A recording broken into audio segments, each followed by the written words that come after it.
Is religion linked to terrorism? Or better yet, is Islam linked to terrorism? When extremist groups or terrorist groups like the Boko Haram kill, and more recently to have kidnapped about 300 schoolgirls, it is very, very clear that the answer is no. In this edition of the debate, we'll discuss Boko Haram and the likes who use Islam to justify their terrorist actions. Also, an in-depth look at how the U.S. has used this as an opportunity to get involved in another Muslim country, along with a look at Israel's interest in Africa. And so our first command and demand is to use all resources to bring the terrorist thug to justice. A U.S. congresswoman is calling for Boko Haram members behind the kidnapping of over 200 schoolgirls in Nigeria to be brought to justice. Opponents of the U.S. interference in and expeditions to other countries contend that the abduction of the young girls in Nigeria has provided Washington with another pretext. The U.S. has offered the Nigerian government assistance in locating the location where the girls are held by Boko Haram, a local group fighting the government in Abuja. So what we've done is we have offered, and it's been accepted, help from our military and law enforcement officials. We're going to do everything we can to provide assistance to them. Britain is also going to send a group of experts to help Nigeria with the hunt for the schoolgirls. The group's members are drawn from Whitehall departments, including Defense, International Development and the Foreign Office. Boko Haram abducted 276 girls 3 weeks ago from their boarding school in Chibok in northern Nigeria. At least 53 of them managed to escape. Called the group members followers of Islam in order to bring home their own image of the situation surrounding the kidnappings in Nigeria. But does Boko Haram actually believe in Islam, and does it represent the religion? Muslim leaders and scholars have unanimously condemned the abduction of schoolgirls in Nigeria, calling it against the teachings of Islam.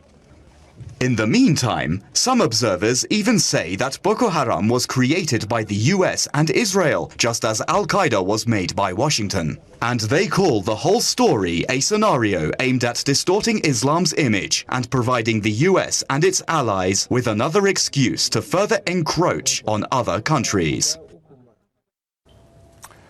Let me introduce our guest for this edition of the debate. From Washington, we have Randy Short. He's a political commentator who joins us.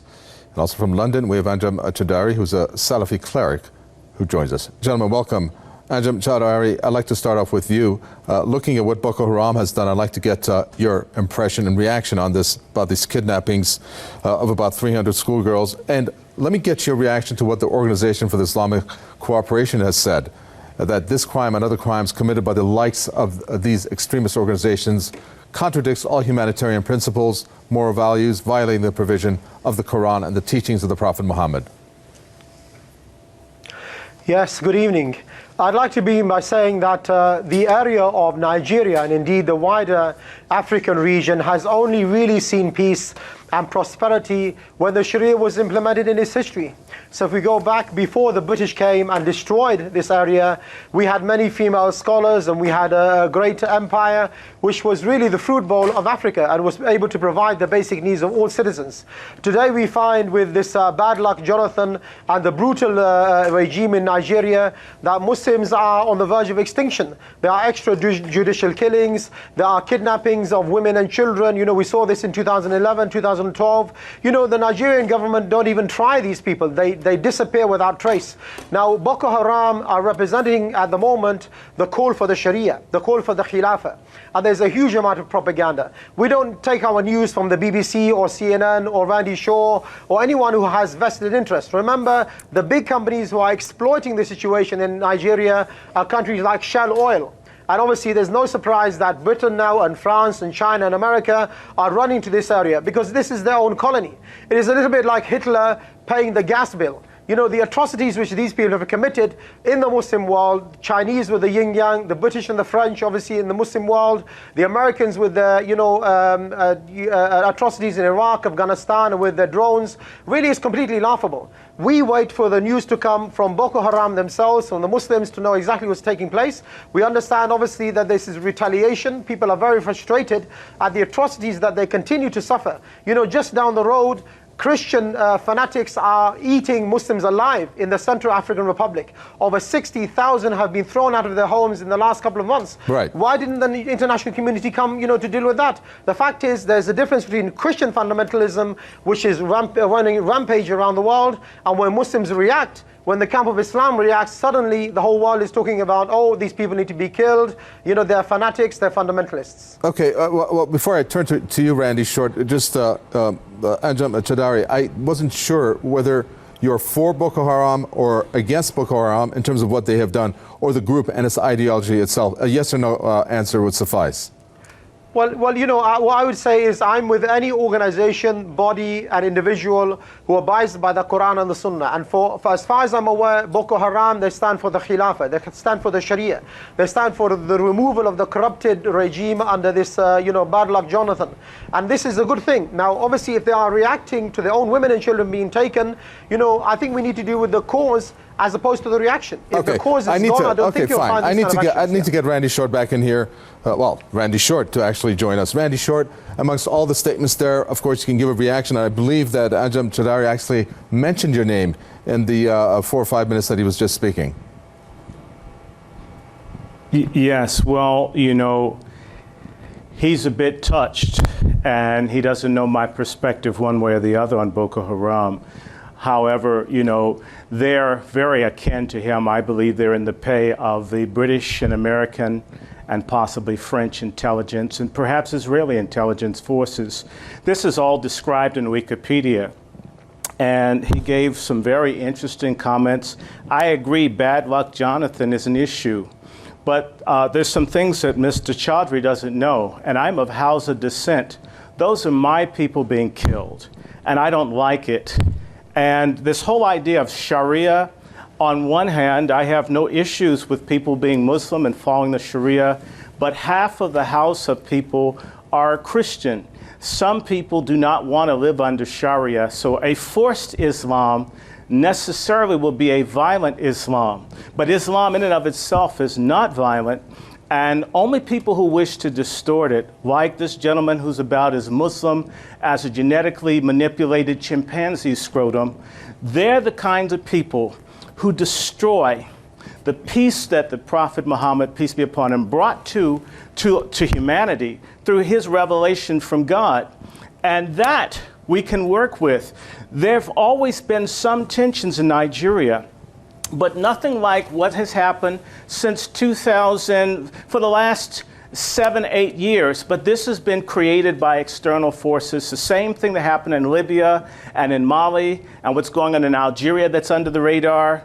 And when people complain about these women being kidnapped, which is terrible, we should deal with a global intervention in the Ukraine, where hundreds of thousands of women have been shipped all over the world as whores and put in slavery as well. We have hundreds of thousands of women enslaved and exported to the United States each year. And what about Congo, where millions and millions of women have been enslaved and raped? So we don't even have to make this Islam or Christianity. What about humanity?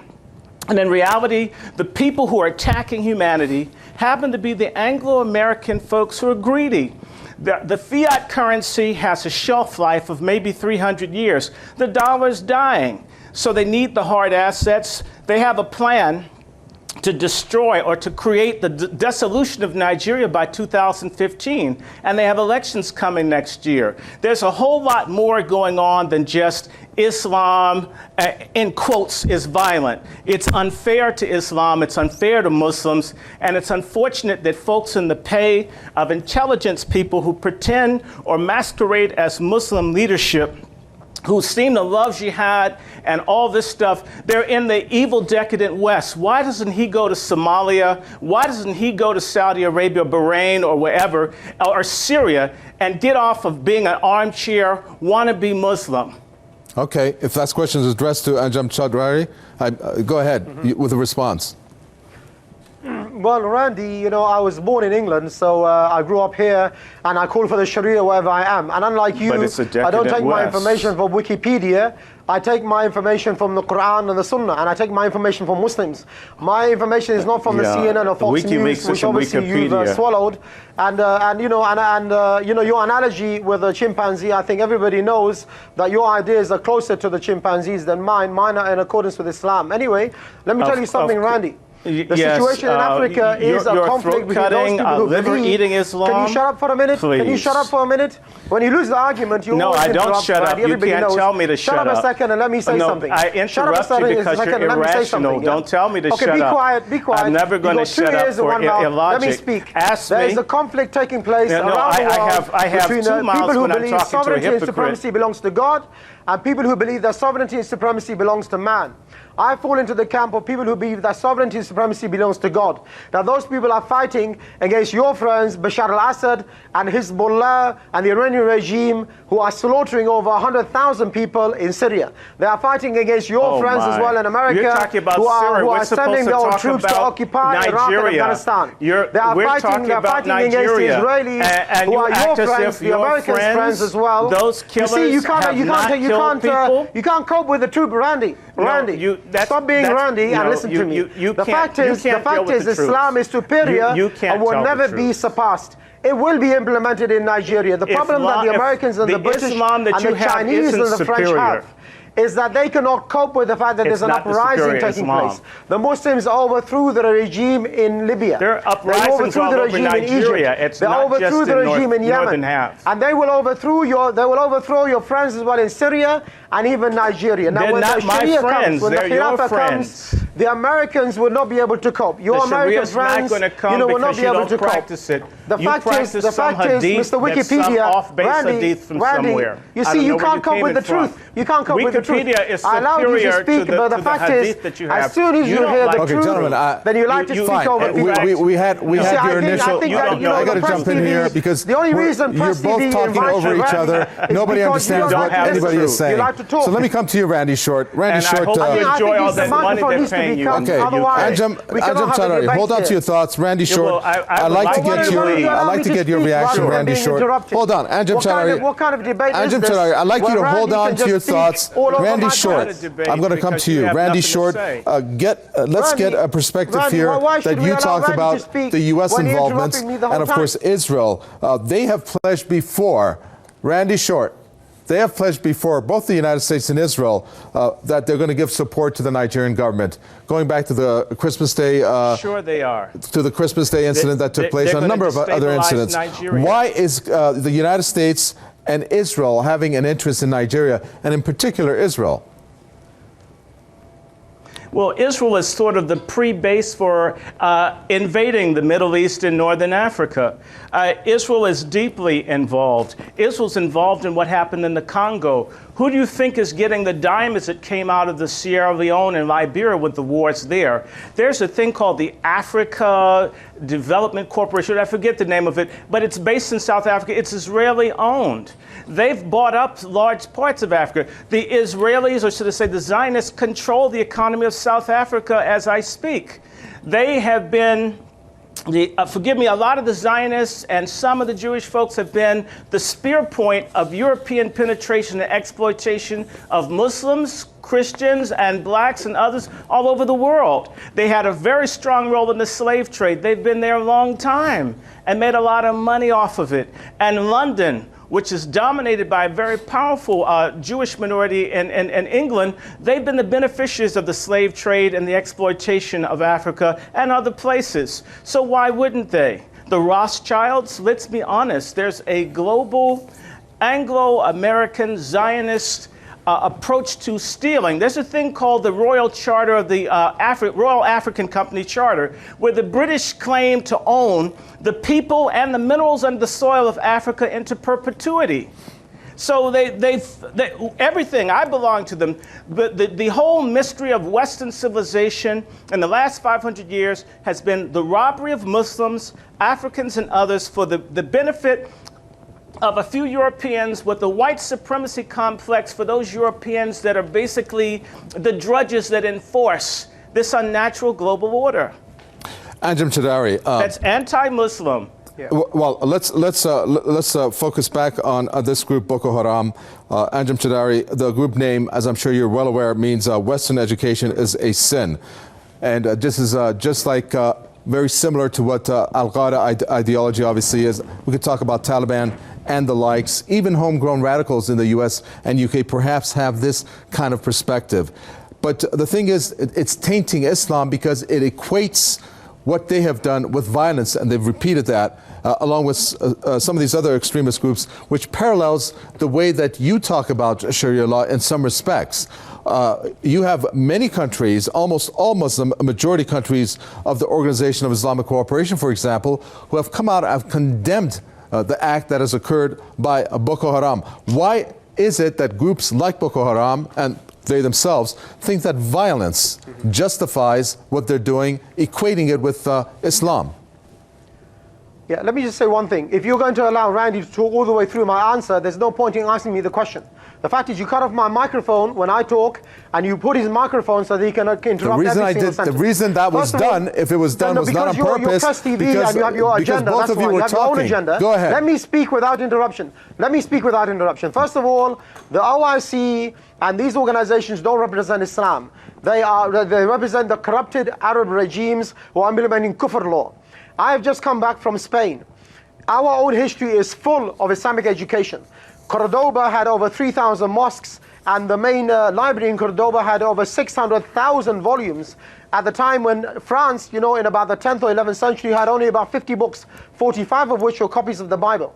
We are not against education, but when you talk about education from a Western perspective, introducing or indoctrinating into our children democracy, freedom, liberalism, human rights. This is a complete anathema to the Sharia. We don't believe sovereignty belongs to man. We believe sovereignty belongs to God. We believe in education. For your information, the Taliban, for example, opened many schools in Afghanistan after they got rid of the Russians, but they were segregated. And when there was war, of course, you leave some of your women and children at home. Similarly, Al-Qaeda, Jabhat al-Nusra, Abu Bakr al-Baghdadi and al-Dawla, they believe in education. In Dawla Islamiyya now, in Iraq and Sham, there are many schools which have opened. They're teaching the people. We are not against education, but education from which perspective? This is the question.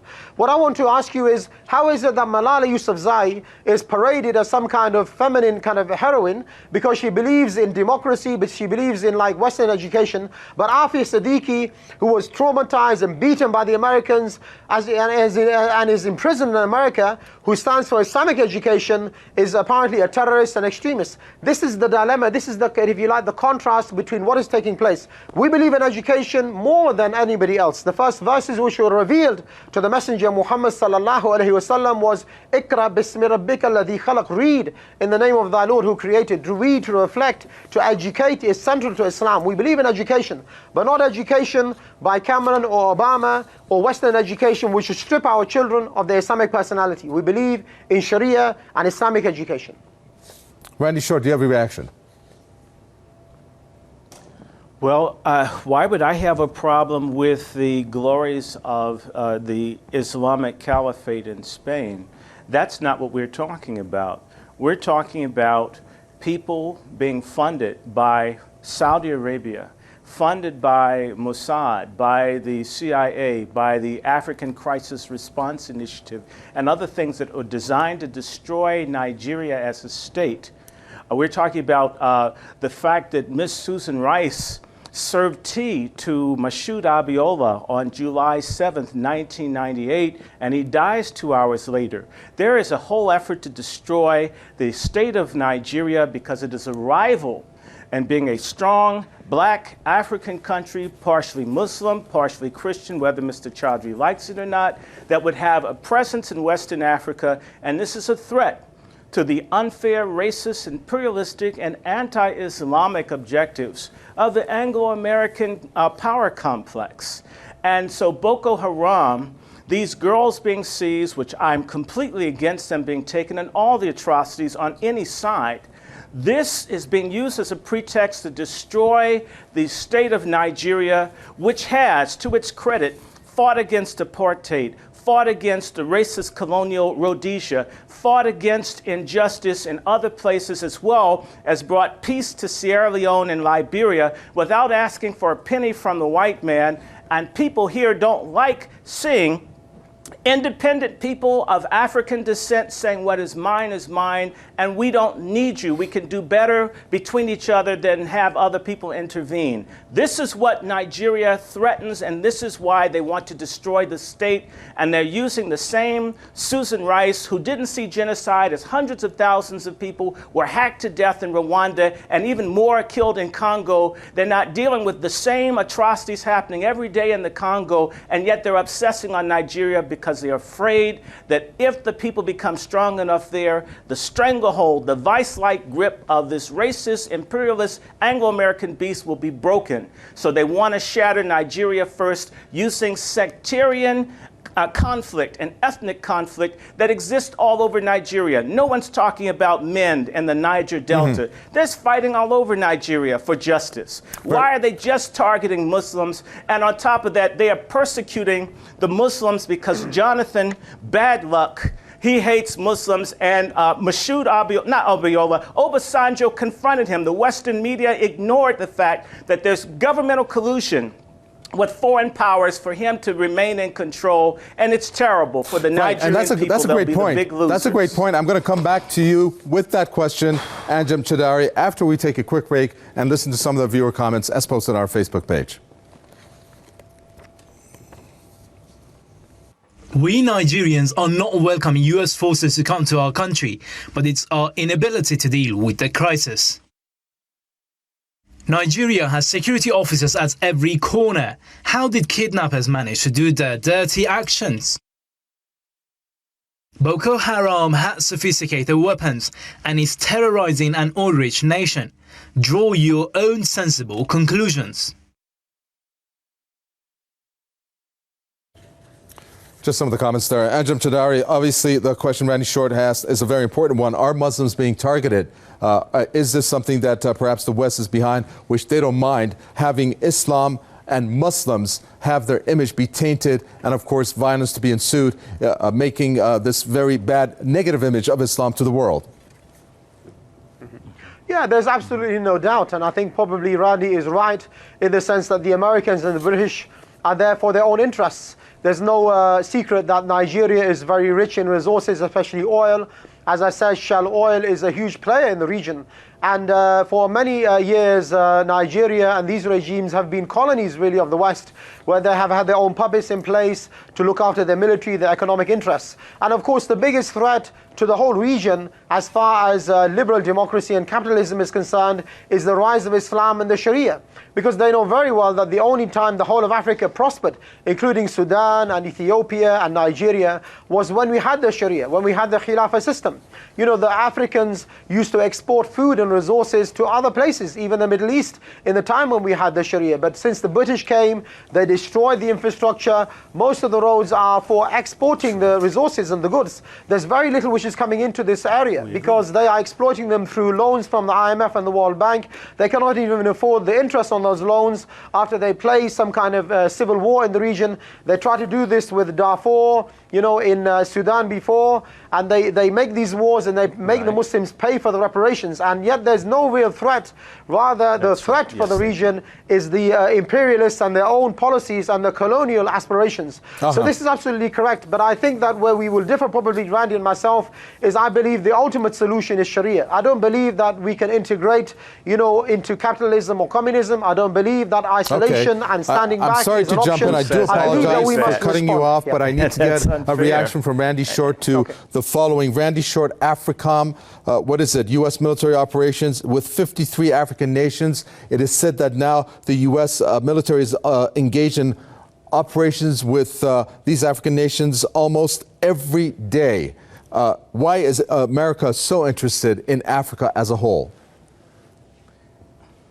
Keep the Chinese out, and a means to keep African people, both domestically and internationally, enslaved, because not just in minerals, but in bodies, we are the stock that has made the English-speaking and French-speaking white people rich. They would be poor without us. The minute we dump them, they would be just as broke as they were before they started out as pirates. So a pirate that starts out is going to end like a pirate. So they're going in with guns blazing. They've dressed it up a little bit. There's not the crossbones and the skull. They have the United Nations flag, whatever else they want to use in laws. But ultimately it's the same bloody white hand smashing the same ahistorical black skull and then picking the pockets off the corpse. Very well. Thank you very much. Randy Short, political commentator there from Washington. Also like to thank Anjem Choudary, Salafi cleric there, who spoke to us from London. Thank you, gentlemen, for making this a heated debate. And thank you for watching another edition of The Debate. From me, Kaveh Tawai, and the entire team in the capital, Tehran. It's goodbye.